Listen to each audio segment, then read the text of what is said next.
le 18 avril 1997. Sur la ligne ferroviaire qui relie Dakar à Bamako, quelque chose d'inexplicable se produit. Il est exactement 2h17 lorsque le train 54 cesse subitement de répondre aux communications.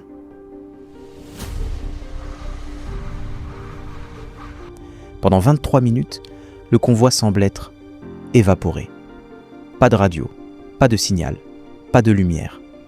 Ce que les enquêteurs découvriront plus tard dépasse l'entendement.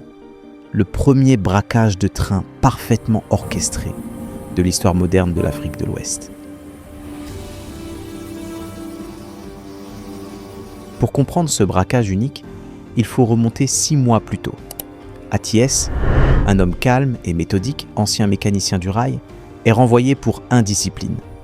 Un individu discret, presque invisible, mais doté d'une mémoire prodigieuse. Son vrai nom ? Aucun dossier ne l'indique clairement. Ses collègues l'appelaient simplement le stratège. Il connaît la ligne Dakar-Bamako comme personne. Les zones de ralentissement, les courbes dangereuses, les zones mortes radio, et surtout, les passages où la forêt engloutit complètement la voie ferrée.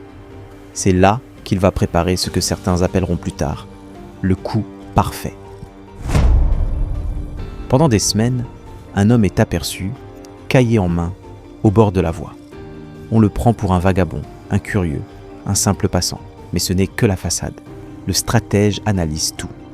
Les horaires exacts, la vitesse du train selon les saisons, les pauses des conducteurs, les rondes des agents de sécurité, les zones où la radio grésille, même les habitudes des passagers réguliers. Au même moment, dans un village isolé proche de Koussanar, 8 hommes se réunissent chaque soir. Pas un mot sur le braquage n'est prononcé dehors. Leur seul lien, une loyauté totale envers le stratège. Le train numéro 54 est un convoi mixte. Voyageurs, marchandises et un wagon sécurisé. Cette nuit-là, il transporte 127 passagers, 3 wagons de fret et surtout, un coffre scellé contenant 240 millions de francs CFA, destiné à une banque malienne. 2 gardes armés surveillent le coffre. Sans le savoir, leurs routines ont été étudiées dans les moindres détails. Chaque geste, chaque pose, chaque angle mort. À 2h12, le train s'engage dans une zone de forêt dense. Un couloir naturel où les communications deviennent instables. Cette fois, l'interférence n'est pas naturelle. La veille, 2 hommes du stratège ont volontairement saboté un relais de communication. Le train entre dans l'ombre. Totale. À 2h17, les lumières vacillent. Le conducteur tente de joindre la centrale. Rien. Puis, le train commence à freiner, tout seul.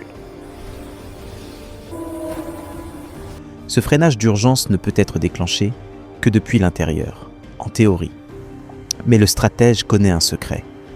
Un boîtier électrique secondaire, dissimulé sous la cabine, que seuls d'anciens techniciens ferroviaires savaient manipuler en quelques secondes. Le train est immobilisé. À peine le train arrêté, 8 silhouettes émergent de la végétation. Tenues sombres, cagoules, armes courtes, pas un mot. Le plan se déroule avec une précision militaire. 2 hommes bloquent les portes des wagons voyageurs.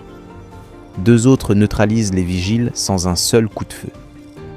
3 se dirigent vers le wagon sécurisé. Le stratège, lui, surveille tout, chronomètre en main.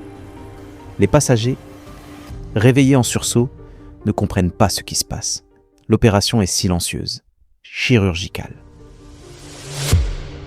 Le coffre réputé inviolable ne résiste que 2 minutes et 50 secondes. Les braqueurs utilisent une découpeuse thermique portable, un outil rare, probablement issu d'un chantier minier. À 2h28, les sacs de billets sont extraits, tout est emballé. Rien n'est laissé au hasard. Durée totale du braquage, moins de 10 minutes. Les hommes disparaissent dans la brousse sans laisser la moindre trace.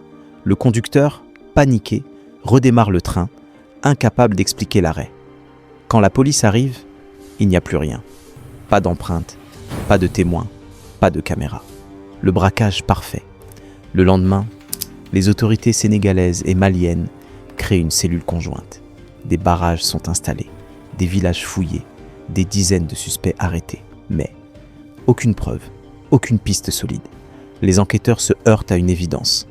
Les assaillants étaient organisés, disciplinés, presque paramilitaires. Quant au stratège, il disparaît complètement. Pluie de traces, pluie de signalements, pluie aucun mouvement financier. Deux théories émergent, une fuite clandestine vers la Mauritanie ou une cache dans les zones rurales entre Bakel et Caille. Aucune de ces pistes n'aboutira. 28 ans plus tard, pas un seul franc n'a été retrouvé. Aucun membre du gang arrêté. Et le stratège est devenu une légende. Pour certains, il aurait investi l'argent quelque part en Afrique de l'Ouest. Pour d'autres, il vivrait reclus dans un village oublié. D'autres encore pensent qu'il n'a jamais existé. Mais la vérité est peut-être encore enfouie quelque part, dans la forêt. Le braquage du train Dakar-Bamako reste l'un des crimes les plus audacieux jamais commis en Afrique de l'Ouest. Un plan sans violence, un timing millimétré, une exécution presque militaire. Une question continue de hanter les enquêteurs. Comment une équipe aussi disciplinée a-t-elle pu frapper et disparaître sans laisser la moindre trace? Le mystère demeure et peut-être ne sera jamais résolu.